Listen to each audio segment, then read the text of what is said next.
Hi Libra, this is Jov. Welcome po sa ating channel. By the way Libra, this is timeless reading. Gamitin ang reading na ito bilang gabay lamang. Kung naka-resonate kayo, comment down. Tandaan Libra, ito ay channel reading. Kunin nyo lang po kung anong naka-resonate sa iyo. This is for you Libra.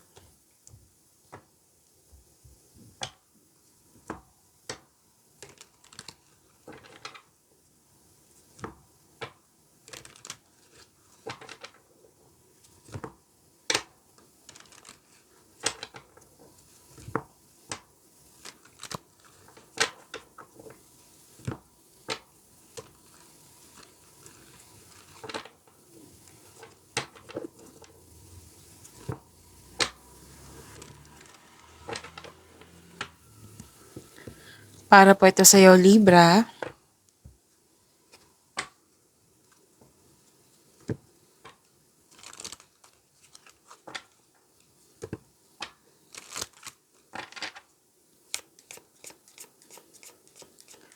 Message po para kay Libra. I need 2 cards po.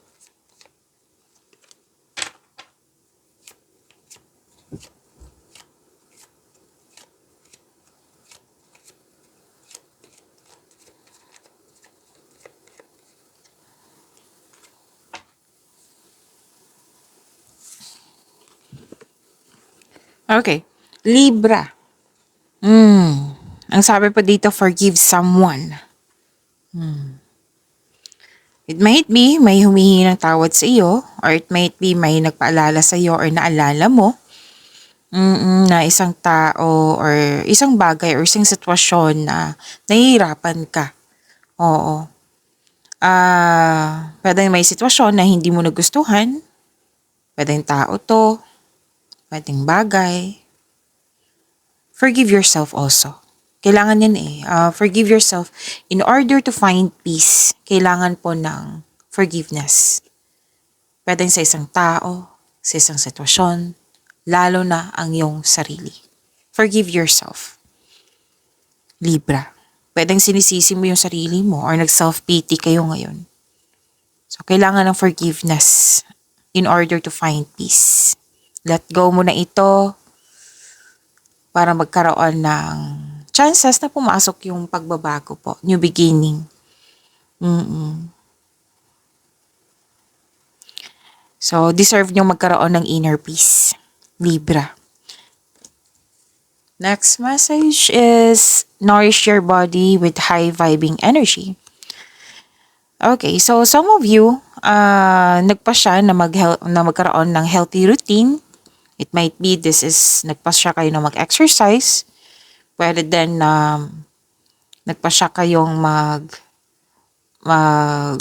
kumain ng mga healthy foods. Oo. May realization din may nagsabi sa akin ngayon na may realization na kailangan na alagaan yung sarili mo. Okay? Hindi lang to sa physically, kundi sa tawag dito? Mental health. Okay?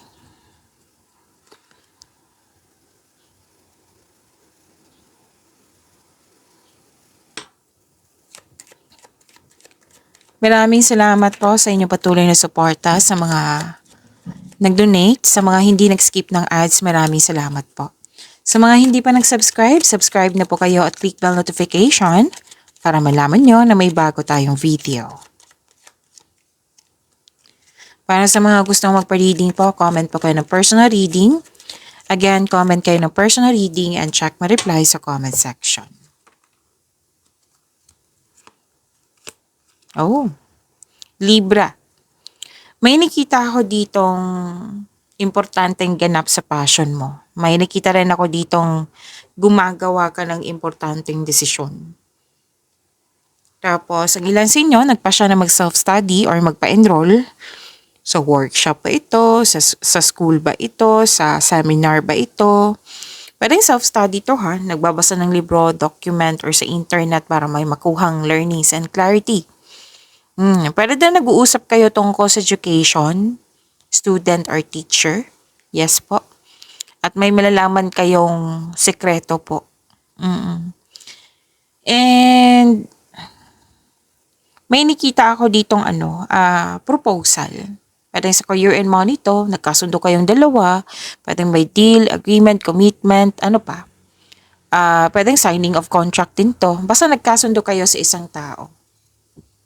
Okay? Pwede din sa buhay pag-ibig to. Pwedeng bagong pasok ko sa relasyon. Proposal, literal na proposal, engagement, kasal, ikakasal. Kasi may nakita rin ako marriage contract dito.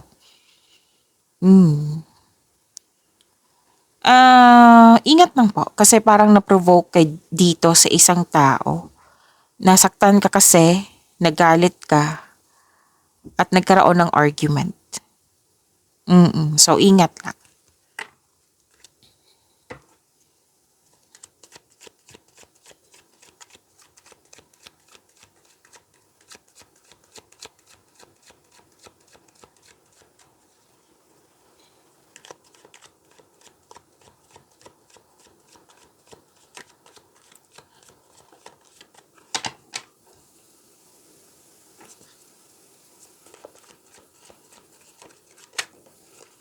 This is about your energy, Libra.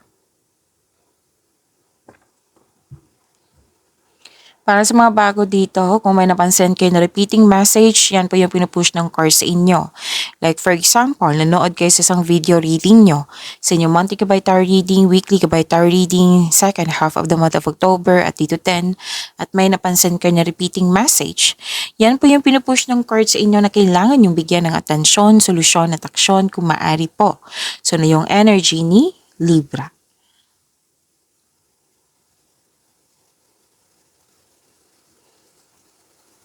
Balanse. Nagkaroon ng balanse. Pagkakasundo pa rin ng tao to eh.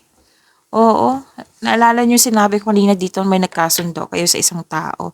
Pwedeng involved ka sa dalawang tao, pero most likely kayong dalawa ito.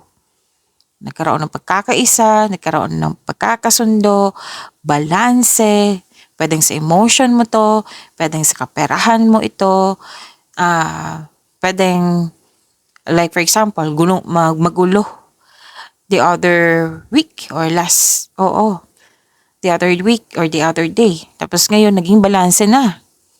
Pwedeng pagkakaayos din to. May kasiyahan buhat sa paglilibang. At may sabadan din ng card nyo dito. Pwedeng ikaw yung may concern nito ha, or kayo ay nakatanggap ng concern nito. Kasi nakita ko rin to eh. Pwedeng lumabas to sa weekly Gabay Tarot reading nyo. Na may usapin tungkol sa kailangan ng pagbalanse sa schedule. Kasi nakita ko dito may sobra sa trabaho, sobra sa travel. Meaning to say, lack of time for yourself, to your partner, to your family. Kasi sobra sa trabaho, sobra sa sobra sa travel. Ang ilan nga dito, nakikita ko dito, nagdadalawang isip kayo na nagdesisyon, ilan sa inyo nagdadalawang isip na gumawa ng desisyon if you're going to travel, enough bang money? So, nag-iisip kayo, nagbabalanse kayo. So, yun po ha, kung lack of time po ito, kailangan ng pagbalanse. Now, kung hindi to tungkol sa iyo, kailangan mong kausapin yun. Yung kung concern to sa ibang tao. Sa bit-bit mo to eh. Kung kayo po ito, kailangan ng tamang manage sa oras. Hindi lang to sa oras eh. Pwede din kasi may advice ang card nyo dito, tamang pag-manage ukol sa financial at budget para mas lumago pa ang kaperahan.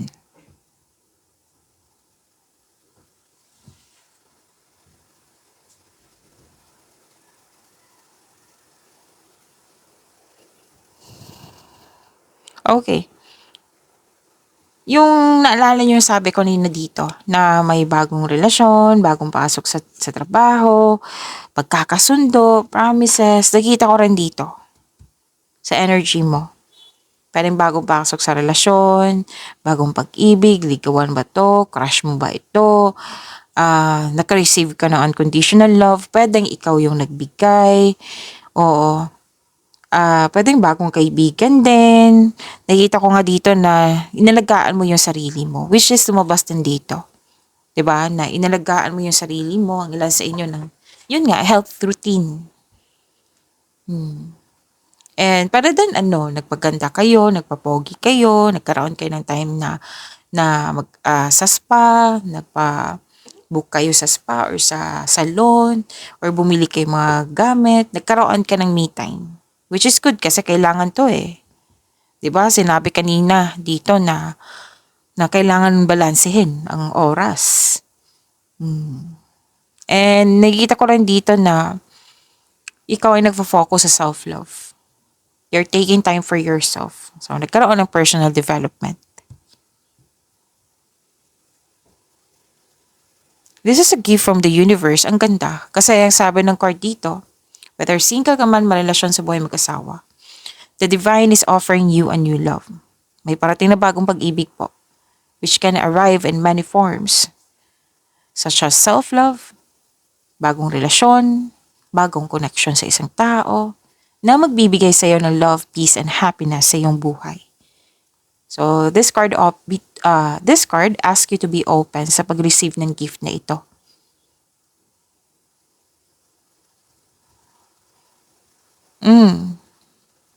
May nagkabalikan talaga dito. May nagkabalikan, nagkaunawaan, nagkaayos, mahal na mahal niyong isa't isa. Dalawa kasi to, balance eh. Okay? Andito rin siya. At nakita ko dito nagkaroon ng positive emotions flow. Pwedeng may buntis or the arrival of a new baby. May parating din na opportunity Pwedeng job opportunity to ha. Or new source of income. Yes. Pwede din nag-enjoy ka sa mga ginagawa mo dyan, na magaan kasama yung mga kasamahan mo. Okay, so ang ganda po. Claim niyo po, Libra.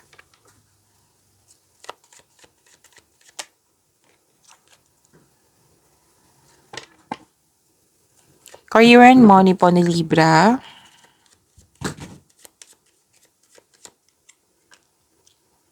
Oh, ang ganda. Libra. Ang ganda po.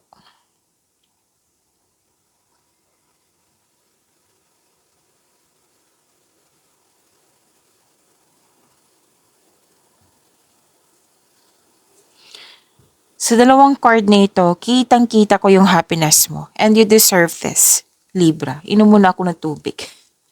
Saglit lang po.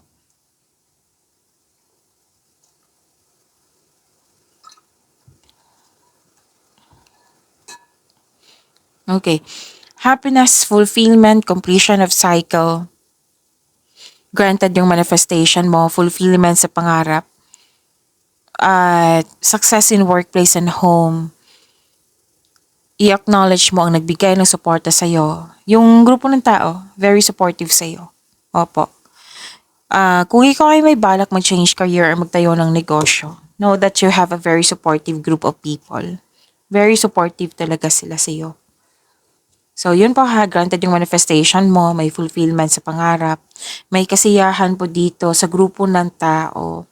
Nagkaroon ng teamwork, nagkaroon ng, nagmamahalan, nagkaroon ng success, katahimikan, satisfaction, pasasalamat. Ang ilan sa inyo nakatanggap ng sustento or sustento para sa anak. So, you deserve this happiness, you deserve this fulfillment sa pangarap.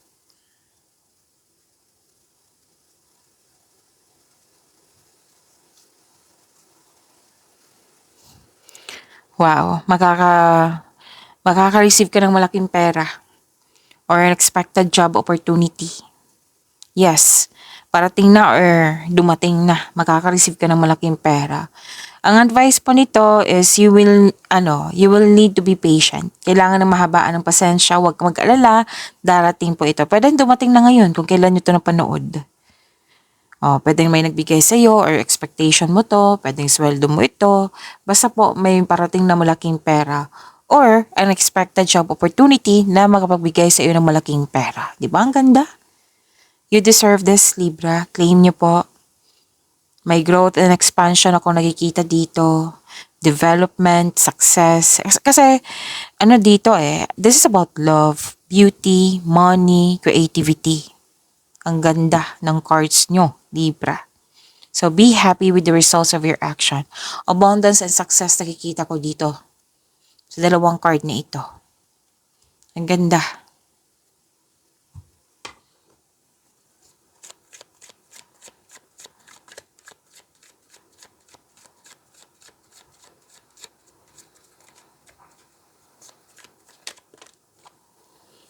This is about your love life, self-love, partnership, and romance, Libra.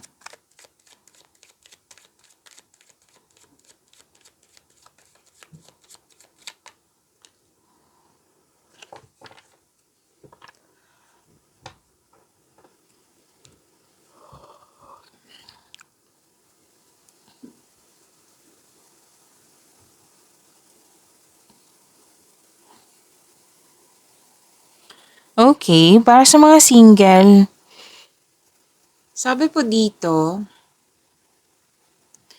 nakaranas po daw kayo ng hirap sa pagtanggap ng bagong tao. Gusto mong pumasok sa bagong relasyon, pero nakikita ko dito guarded ka Ang advice ng card nyo dito, try to fix and forgive yourself muna. Dito na lumabas yung forgive someone. Okay? Na lumabas dito, tandaan nyo. Oo. So, forgive yourself muna. Okay? Para fair din sa bagong tao sa inyong buhay. 'Di ba? Para mas maging magaan yung buhay na pag-ibig. Fair din sa iyo. Oo. So, kailangan ng forgiveness. Try to fix and forgive yourself first. Okay? And sa buhay mag-asawa sa mga relasyon, nakita ko dito mahaba yung pasensya mo sa partner mo. Or isa sa inyo, nagkaroon ng mataas ng ego. Nakaramdam ka ng pagod. Pero nakita ko naman dito na hindi ka susuko. So, subukang maglaan ng oras para mag-usap kayo tungkol sa inyong concern. Nang malaman din niya. I believe, pwedeng wala siyang clue.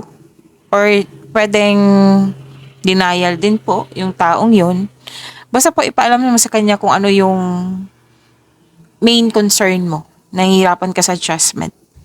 Okay? Kasi relasyon is supposed to be magtutulungan. Hindi pwedeng ikaw lang yung magdala niyan. Kailangan mabigyan ng solusyon niya na kasama siya. Teamwork yan eh.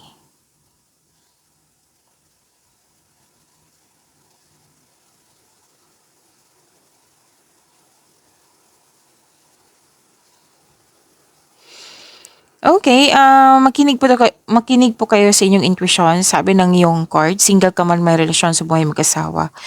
Kasi, pwedeng naghahanap kayo ng solusyon dito sa inyong problema or sagot sa inyong mga katanungan. Tapos, sabi ng card dito, nasa iyo na. Kailangan mo lang magtiwala. Kailangan mo lang makinig sa iyong sarili. Mas piliin niyo po kasi ang ilan dito, nakikita ko dito, nag-overthink, nag-overanalyze. Oo. So, mas piliin niyo magtiwala sa inyong sarili kaysa mag-overthink kayo or mag-overanalyze. Okay? Actually, lumabas to dito, yung sinabi ko kanina dito na sekreto. Lumabas po siya dito na may malalaman, kasi malakas ang yung intuition. May malalaman kayong sekreto. Okay? So, the answers are already within you. Kailangan mo lang makinig sa inyong intuition, magtiwala sa inyong sarili. Huwag niyong piliin na mag-overthink or mag-overanalyze. Kasi kain oras din yan eh. Magkakaroon ka ng doubt, hesitation yan, and fear. So, mas piliin niyong magtiwala sa inyong sarili. Makinig sa inyong intuition. Okay? Kasi sa inyong intuition, may wisdom message din.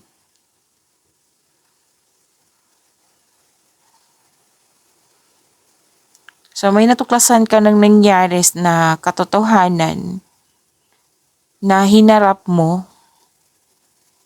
pwedeng sagot to sa inyong mga katanungan nga. Okay? So, ayun. May self-study din ako nakikita. Self-knowledge, self-study, nakikita ko rin dito. Okay? Pag-imanin niyo po yung blessings sa binigay sa inyo, Libra. See you tomorrow. Maraming salamat po.